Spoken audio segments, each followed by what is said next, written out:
Hi, and welcome to Australian Caravan and Camping Adventures. In this episode, we'll be exploring the area around Stanthorpe.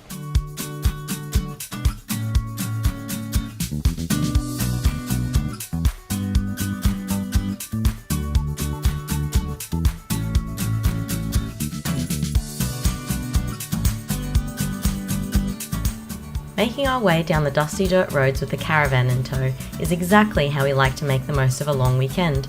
The drive from Brisbane to Alumba Lavender Farm is an easy 3-hour trip that brings you up across Cunningham's Gap before cutting through Warwick.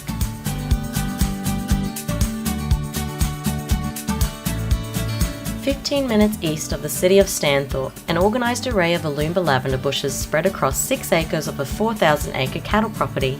Involved in the cattle industry for over 100 years, the Bonner family made an impulsive decision to try their hand at growing lavender, and lucky for them, they haven't looked back since. The beautiful flowers that bloom in early November are not the only things attracting visitors to the property. Grassy open spaces provide room for quiet and private camp spots dotted around the farm.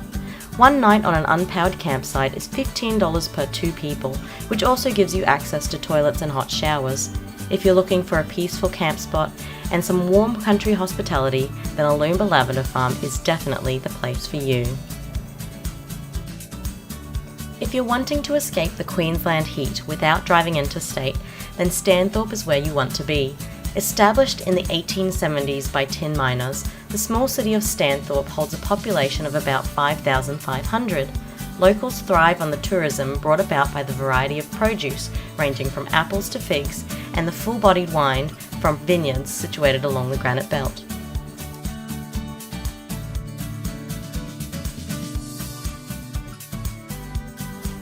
Mahogany trees line the waterfront of the stunning scenery in Stanthorpe.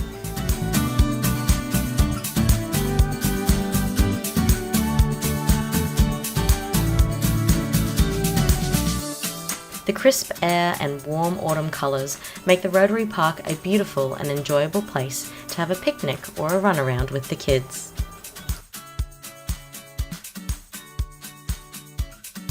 Systematic rows of grapevines cover large expanses of Stanthorpe and the surrounding areas. It's not a surprise then that more than 60% of the wine production in Queensland is represented here. The quality of wine at more than 50 of these winery cellar doors is due to the cooler climate and unique granite soils, so grab yourself a designated driver for your own wine tasting enjoyment or book a professionally guided tour so that everyone can get in on the fun. Situated between Stanthorpe and Tenterfield is one of the most spectacular lookouts upon the mammoth peak of Bald Rock.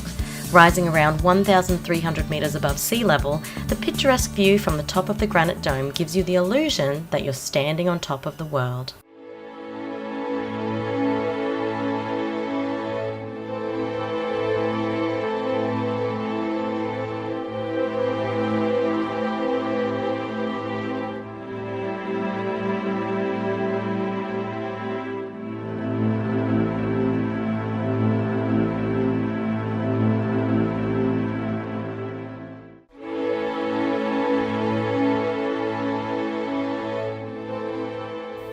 I knew that to climb the steep ascent with a baby on my back would be a bit of a challenge, but I had no idea just how difficult it would be.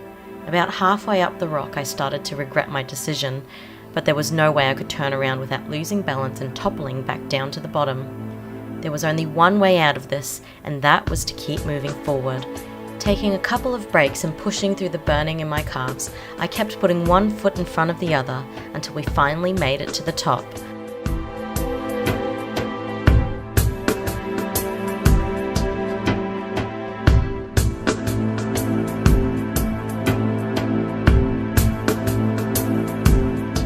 When you're standing at the top, the sheer size of the giant granite mountain is brought to life.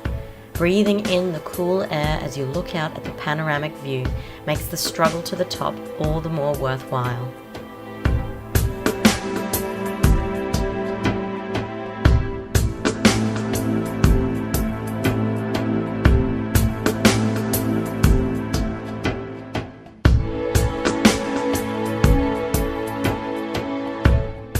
Grey and auburn streaks trail across the rough surface of the steep cliff face.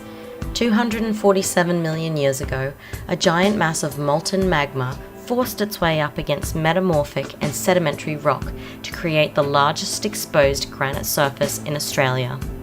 The magnificent mountain that is Bald Rock should be on everyone's bucket list of places to explore. I can guarantee that the climb to the lookouts is an experience of a lifetime.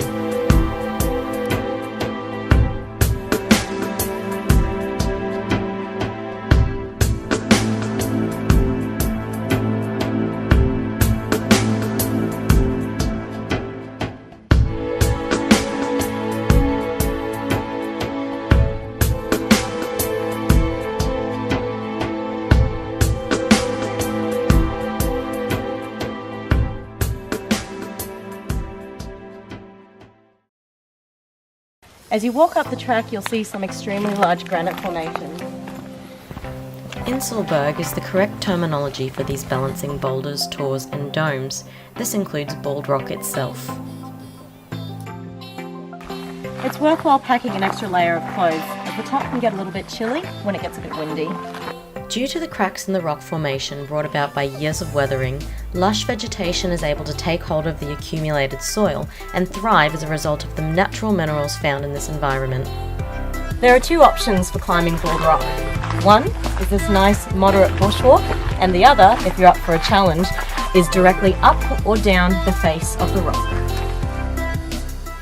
At the base of Bald Rock is a small campground and a picnic area. Facilities include picnic tables, a small sheltered barbecue area, and a non-flush toilet.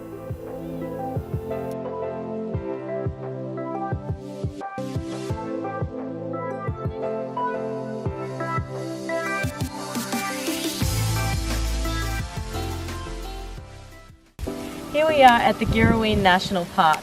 There's a variety of different routes that you can take depending on your fitness level, whether it be a 30-minute walk to the Granite Arch or a 3 to 4 hour trip up to the pyramids. If you're like me and you're carrying extra weight with you, I wouldn't suggest going up to the pyramids where there's a little bit of rock scrambling once you reach the top. Place of Flowers, or Girraween, is not exactly covered in colourful wild flowers unless you're visiting the area in spring. But what you can expect to see all year round are the impressive craggy outcrops that make up the area and protrude upwards to colossal heights.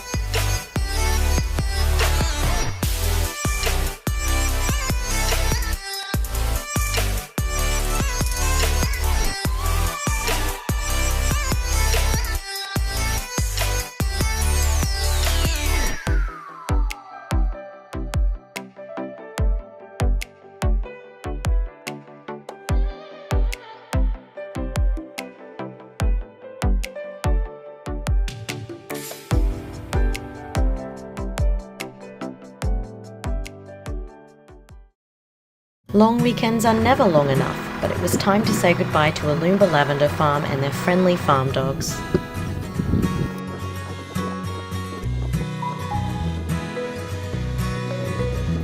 Hitching up the van to the car gets quicker and easier with every experience.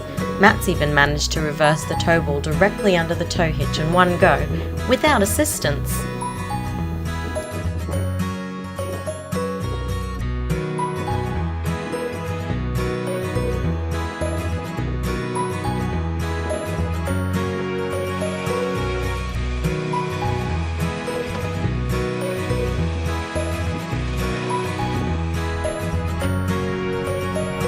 With a twist of a D-shackle screw and a flick of a switch, we're back on the road to Brisbane and the many adventures that await us.